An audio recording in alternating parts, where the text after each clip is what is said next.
Hi ನಮಸ್ಕಾರ, ನಾನು ನಿಮ್ಮ ಬಸವರಾಜ್ ಶಾಸ್ತ್ರಿ. ಇವತ್ತು ನಿಮಗೆ ತಿಳಿಸ್ತಿರೋದು ಏನಪ್ಪಾ ಅಂದ್ರೆ ಆತ್ಮೀಯ ಸಮಾವೇಶ, ಮಾನವೀಯ ಸಹಾಯ. ಹೌದು, ಜನಸೇನಾ ಪಕ್ಷದ ಸಾಧಕರು ಹಾಗೂ ಸಂಘಟನೆಯ ರಾಜ್ಯ ಸಲಹೆಗಾರರಾದ ಸನ್ಮಾನ್ಯ ಶ್ರೀ ಸಂತೋಷ್ ಕುಮಾರ್ ಅದಿಗೇರಿ ಅವರು ಚಿಕ್ಕಬಳ್ಳಾಪುರ ಜಿಲ್ಲೆಯ ಭಾಗ್ಯನಗರ ತಾಲೂಕಿನ ನಡೆದ ಜನಸೇನಾ ಪಕ್ಷ ಆತ್ಮೀಯ ಸಮಾವೇಶ ಕಾರ್ಯಕ್ರಮದಲ್ಲಿ ಭಾಗವಹಿಸಿದ್ದ ಒಂದು ಸಂದರ್ಭ.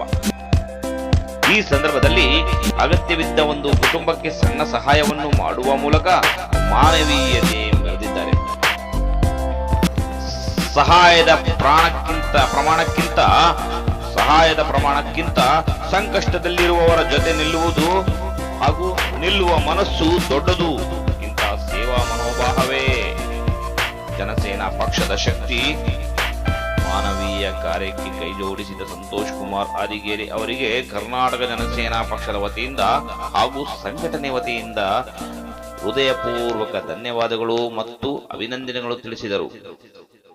ಜನಸೇವೆ, ಮಾನವೀಯತೆ, ಸಮಾಜ ಸೇವೆ ಇದೇ ಜನಸೇನದ ಮುಖ್ಯ ಗುರಿ. ಇನ್ನೂ ಹೆಚ್ಚಿನ ಮಾಹಿತಿಗಾಗಿ ಹೀಗೆ ನೋಡ್ತಾ ಇರಿ. ಲೈಕ್ ಮಾಡಿ, ಸಬ್ಸ್ಕ್ರೈಬ್ ಮಾಡಿ, ಶೇರ್ ಮಾಡೋದು ಮಾತ್ರ ಮರಿಬೇಡಿ. ಧನ್ಯವಾದಗಳು.